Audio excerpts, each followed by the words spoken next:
All right, let's hop into it. Live from the ladder with the Duck, a.k.a. Kiljadi himself. I think most people would kind of concede probably the strongest player out of Scandinavia right now, although there's definitely a few people nibbling that heel. The other side, we've got...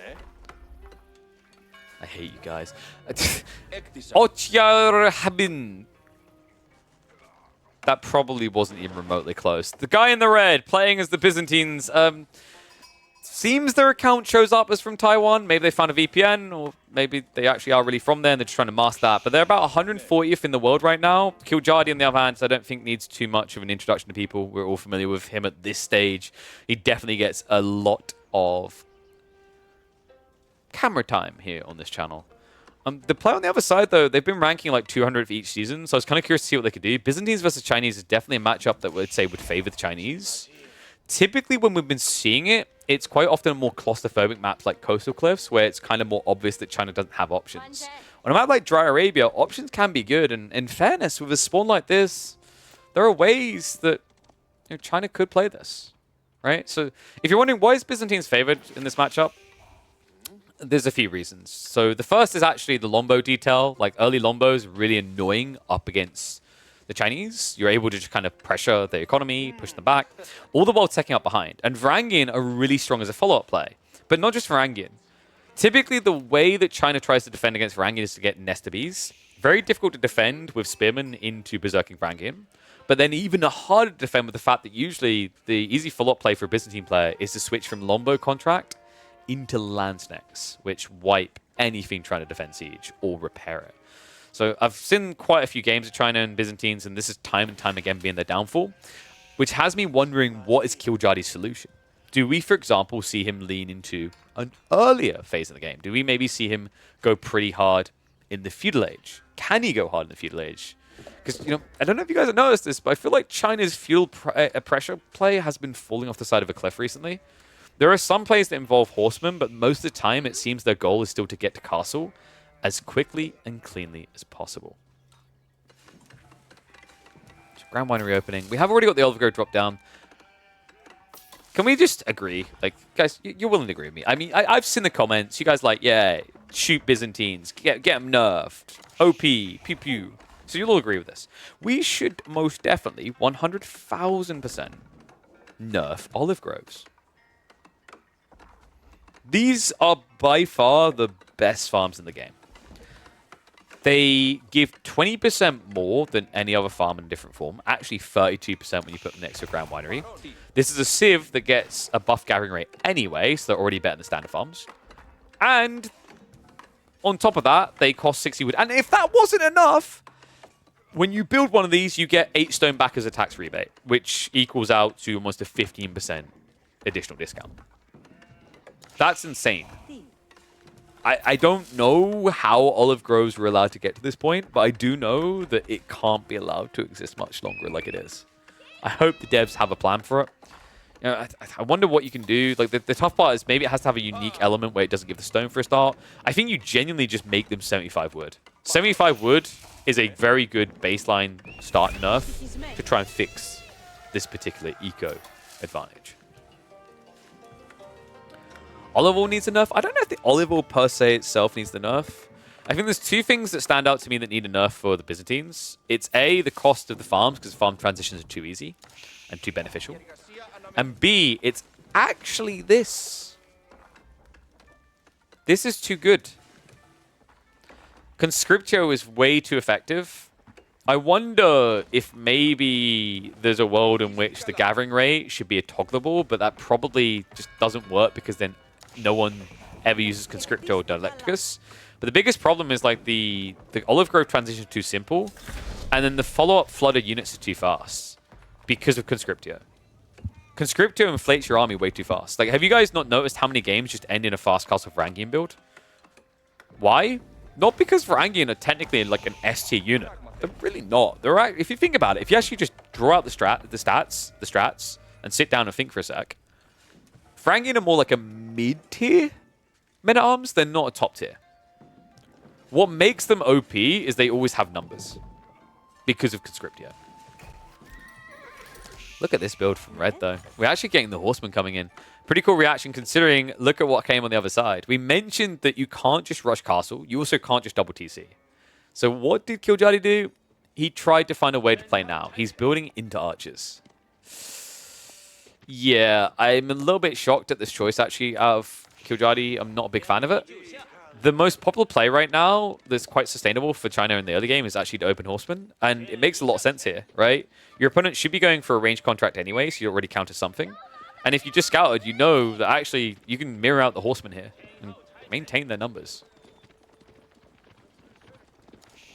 Instead, he's going to march out into what I'm sure is going to feel like a bit of a catastrophe here. Scout is also just, funnily enough, keeping an eye on this to make sure there's no follow-up unit. No blacksmith being rushed either, so it's not like he's going to be able to stand his ground with Steel Arrow. Does anyone 2TC Biz? There has been a few 2TC builds, but for the most, it's just not necessary. The system is now worth it. It's a better investment for the stone initially than town center, and much less punishable. But there are a few 2TC builds. I feel like 2TC usually feels better on a delay than straight away Byzantines, because the first mercenary contract timing is just so good, and they can be so impactful. Speaking of the contract, we have got Western Mercs on the way. Build that ML does against Dimu. Was it by the one, any chance the one that Dimu came up with originally? The one where you go second TC upon tech up straight away? Because Dimu was actually the first player to discover a few months back this really sick build where off of the straggler trees alone, you could get into a second town center. It looked really cool. It didn't really play out as he would have liked in the end. Like, it just didn't become popular. Yeah. So I think Marine Lord actually yoinked that one from Dimu, because Dimu was definitely the first player doing it publicly. It was a really cool idea, actually. I praised it at the time. It was before Byzantines got buffs, actually, so it was when they were really weak. But the problem is, like, that build, it's not worth it often to sacrifice the early mercs. So you only really want to do it if you feel like your opponent isn't going to be attackable with military straight away. Right? Maybe they're on a defensive map, or maybe they have the perfect counterplay to your opening mercs, in which case you just stay at home.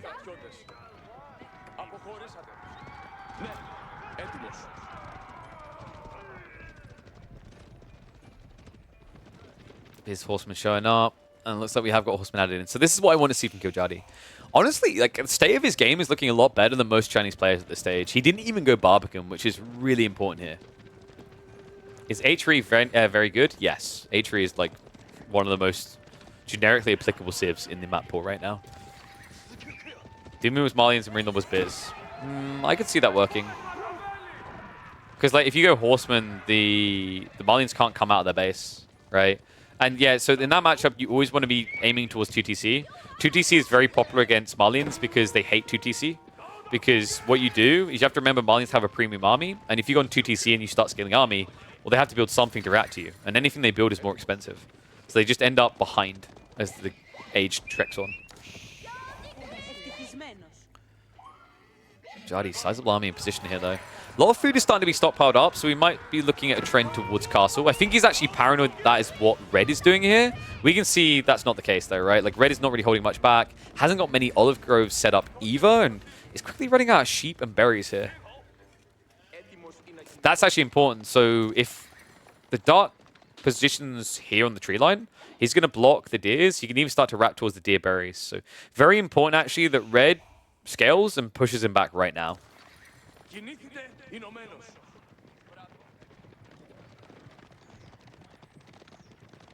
Wait, you mean you guys don't just build the second TC in that build next to enemy base and then build a cistern for Akratoy? I think you guys are playing that build wrong.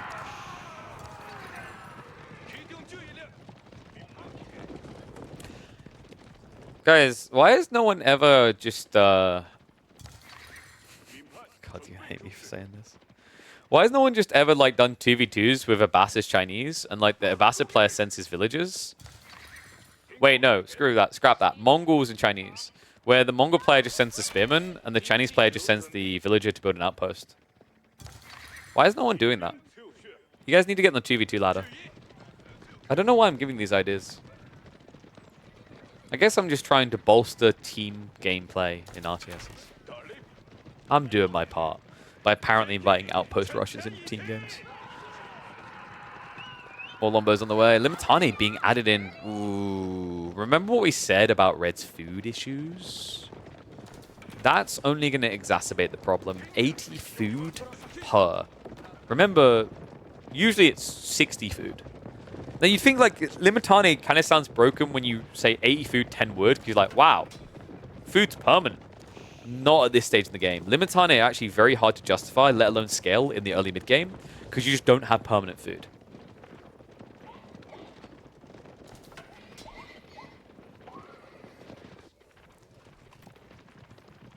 How many vills do you need to kill a keep with boiling oil and all emplacements? 47. You just have to micro them. So when you now go and test that and you tell me it doesn't work, KP, I'm just going to point out you didn't micro well enough.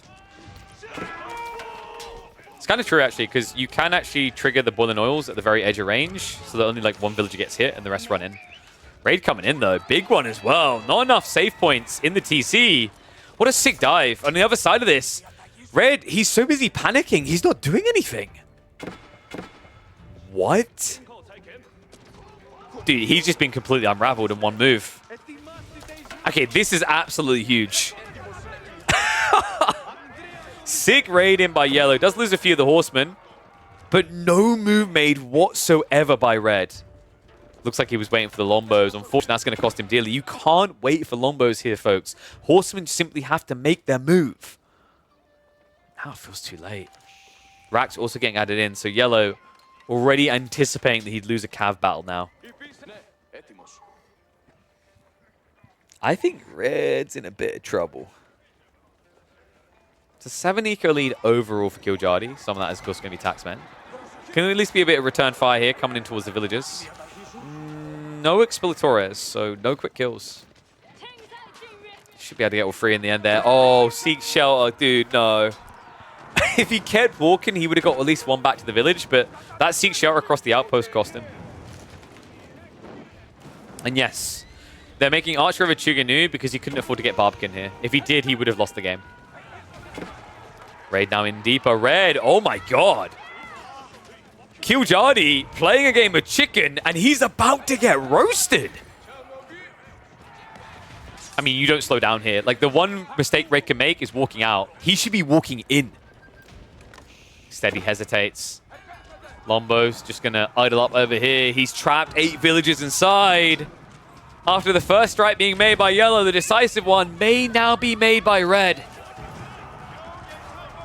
Horsemen have to pull back. If you do get pinched, mistake made there on the micro. Lombos need to start targeting down this horseman right now. Like, you've got the Steeled Arrow upgrade, you do decent damage here, but instead, that discombobulation might cost him dearly. Yellow starts to probe. Archers start to be exposed on the retreat. They get trapped in the middle of it. Lombos, they can't get away from this, so it looks like the Dark is going to manage to convince Red to duck off.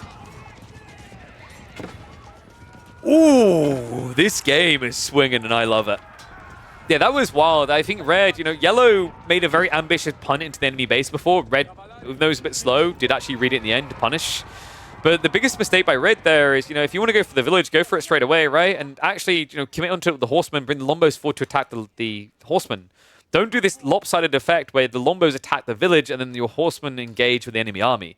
That's why he just lost that fight. Like, his numbers actually weren't bad, even though he's in the enemy base. But that critical blunder may have just cost him the game. He's starting to save up for Castle Age, but a big army is coming his way here.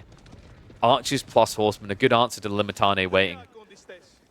Instead, looks like Red is going to try to draw attention back towards the base of Yellow. So raid on the north side. I mean, at this stage, if Yellow just peels off the horsemen, sends them up, then sends the archers into the enemy base with spears, he actually has a really solid double pump timing.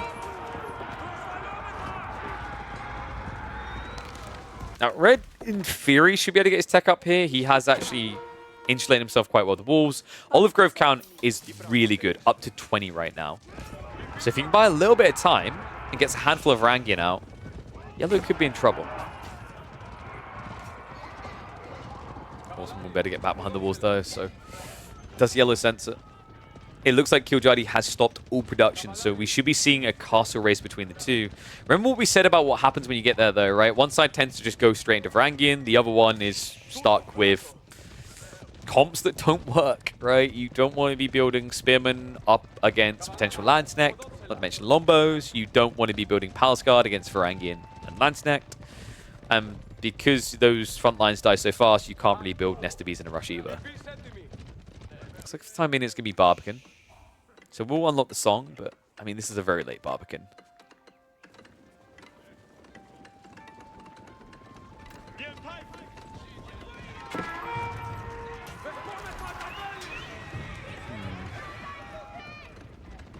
This should just be for the Song Dynasty effect. I would be really shocked now if Yellow went into a second TC. It's way too deep in the game. Like, you can actually go second TC after Castle. It's so underrated doing that with China. Because China can rush relics, remember. They can supervise the temples to pump monks out every 10 seconds. How did you get in here? Oh, this is kind of awkward. What? Someone forgot to complete the wall. He's fixing that now, at least. Does Red actually pinch the injured one is what I'm wondering. Is he actually switched on about this? He's going to try to get out. Unfortunately, bad news there, my friend. The wall is now up. You are stuck in the dock pond. He could actually snipe 2 villagers here if he's quick about this. It looks like he's not going to be able to, though. Still, decent idle time achieved for 2 Limitane. He did also get a worker kill, right? So that's actually a decent exchange for Red. And it's also kept Yellow at home while Red's starting to pump the numbers. Varangian now on the way. Clock Tower now only being built.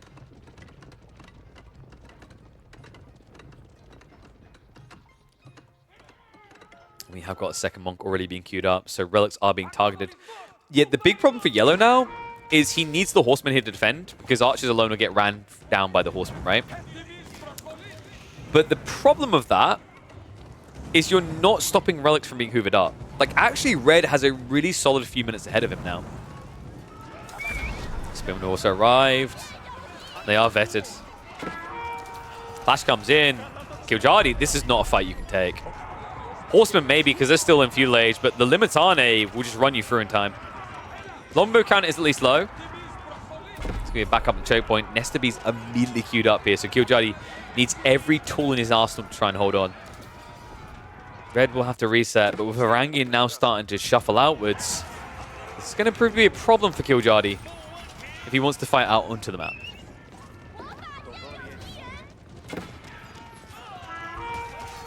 Limitane is still getting a good trade. So many horsemen dying down here. It's removing all mobility, right? In the meantime, horsemen are going to peel off. Looks like they go hunting north side. Varangian are starting to show up. So this is where the archers just do nothing. I mean, it is a true nothing ball, right? It's 6 ranged armor, and you do 6 damage. Bad fight from Daft to take, and no supervision coming in on the veterancy means that Killjardy, by the time the army gets upgraded, not going to be much of it left here. In fact, he's going to have to camp on the Nesta Bees, because that is a miss rally. Oh, no. Killjardy. Killjardy? Oh, no. Alright, Houston, we got a problem, because now the switch-up's coming to Palace Guard. So this is where you can just play Lombos, or you can start layering in Lansk. Lansk will mop this all up. Lombos works as well, because remember, the thing about Palace Guard is they do move faster, but they also have less armor. So Lombos especially tend to hurt quite a bit. Nice raid on the north side. Imperial Official isn't going to be taken out, though. Should be able to get inside. Cannon raid is at least going to be a little bit annoying. We've actually got Cataphracts coming through. Cataphracts is really cool here. Quite an underrated unit, actually. Your opponent's not building spears, because he doesn't want to build spears against Lombos, right? But then also, he can't body block you. Cataphracts are still an illy misunderstood unit. They're a support unit, not a cav unit.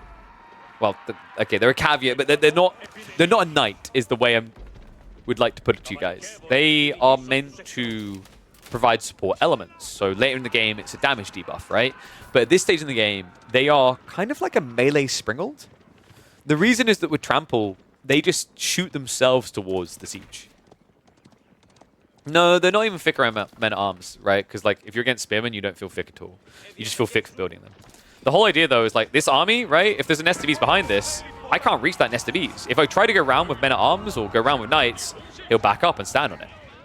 If you have cataphracts, you press Q, and then you just click where the siege is. The only way he's getting away from that is if he moves the siege, but it's very difficult to move the siege quick enough because of how quickly the cat is hit, and because often you've already body blocked in the siege to begin with.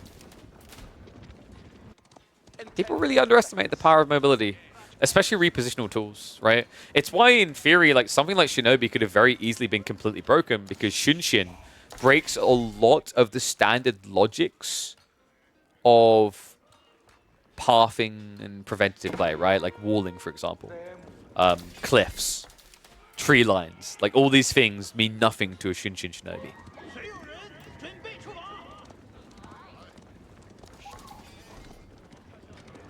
Common moment here. Red actually stockpiling a lot of food right now. Is he considering him? I don't see the value in it right now. This is your strong point. If you delay this too much, you know, there's options that open up. Like, for all you know, Killjoy could be going with, like, a second TC, for example. Instead, it's going to be dive north side. A lot of Rang in here. I have seen many a game lost over this, folks. Targeting that Barbican is quite unessential.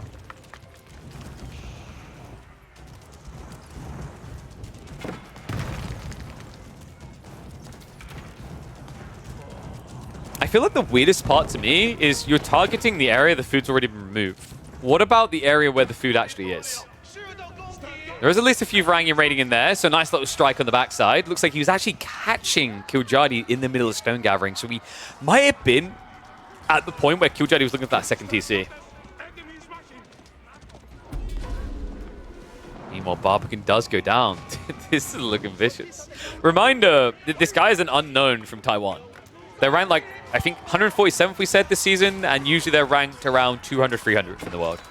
Killjoy, meanwhile, makes main events for EGC tournaments. Elo's just a number when you pick the Byzantines. Someone who's proud of reaching Conk by playing Byzantines this series just got really upset by that comment. You know what? Good. You know who else was upset? All the people that had to play your Byzantines. This is where you're going to get the person in the comments like, but, whoa, it's not because they're OP. I'm 0.002% ethically Greek. Oh, okay. No, you get a pass then. That's fine.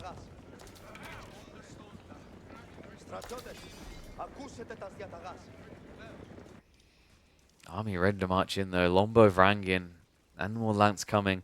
And yeah, this is the dreaded detail. He's layering in spears. Just a handful of Lance will make this a quick kill. The Lombos as well. It's the worst possible unit you could be building here. I guess he saw that one cataphract and was worried that his siege line was going to die. Now he should be worried his front line is going to die. He needs to get up to about 5 Nest of Bees stat.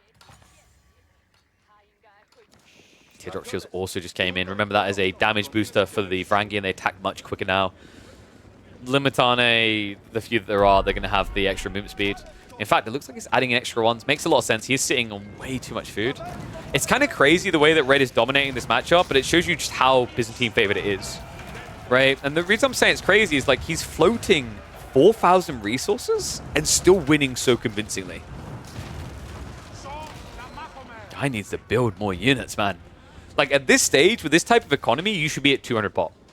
This game should kind of already be over. Killjoy instead hanging in there, but by a thread. Stone has been gathered up to the point where we're definitely looking at a keep now. Just 150 stone shy.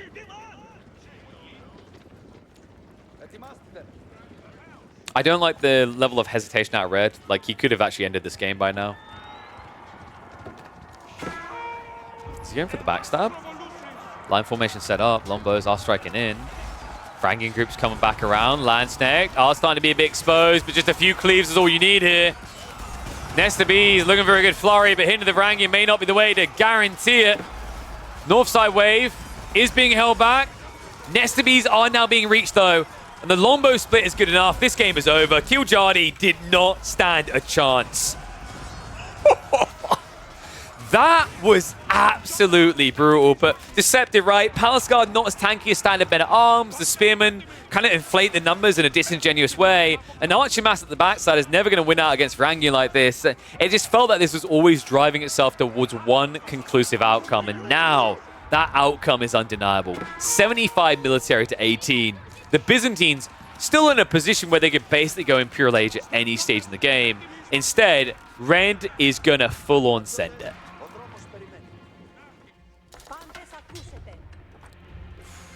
What could Killjoy have done different here? I think his Spearman transition was too late. When he made that move, the Horseman to the back of the enemy base, he should have already been dropping Raxus in anticipation that he'd get dove. I see this so often. I love that players are trying to be more aggressive, but if you're going to be aggressive like this, you're leaving yourself exposed and defenseless somewhere else. And, well, speaking of defenseless, this defense definitely not going to be complete in time. 2 villagers left. Can they even get it? One final tap is not going to come through, and that has to surely be a tap out. Killjoy, he pulls more to go for the build. But even if this castle goes up, the cost is too damn high in this game. 30 villagers behind the Byzantines.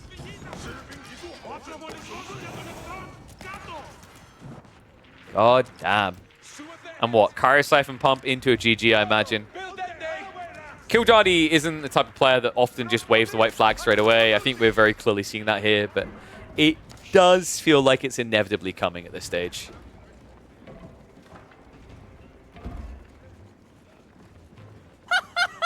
Hey, sup Zuby0T. Thank you for the sub, buddy. Welcome back to Swarm. Good to have you.